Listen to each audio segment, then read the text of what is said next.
Сложное погружение в холодную воду отрабатывают в эти дни сотрудники Якутского поисково-спасательного отряда МЧС. Специалисты тренируются в поиске различных объектов на дне водоемов, рассказывает Виталий Абрамов. Такие тренировки якутские водолазы МЧС проводят независимо от времени года. Сегодня спасатели погружаются в специальных костюмах, так называемого сухого типа, полностью исключающих намокание тела. Кроме того, есть еще несколько нюансов работы в это время года. И перед спуском всегда теплая вода должна быть. Вот у нас стоит там теплая вода, потому что у нас минусовая температура. При выходе из-под воды снаряжение обмерзает. И получается, травит сильно воздух, либо вообще воздух не поступает в систему.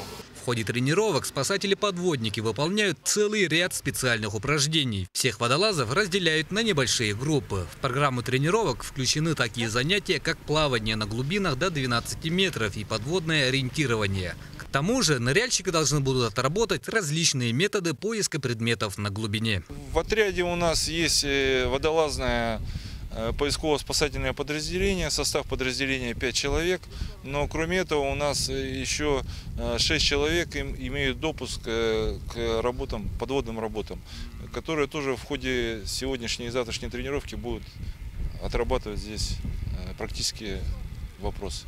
Работа якутских водолазов особенно тем, что им постоянно приходится сталкиваться с такой сложностью, как ограниченная видимость. Из-за мутной воды практически вся работа делается на ощупь, а это требует от водолазов высокого мастерства. Кроме того, связь также происходит дедовским методом.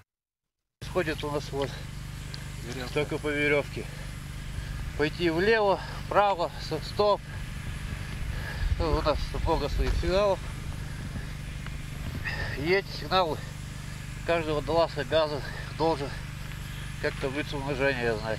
Подобное оттачивание профессиональных навыков спасатели проводят ежеквартально. Благодаря ему они остаются в отличной физической форме круглый год, готовы прийти на помощь в любой момент, вне зависимости от времени года. Виталий Абрамов, Дмитрий Сергучев, НВК Саха, Якутск.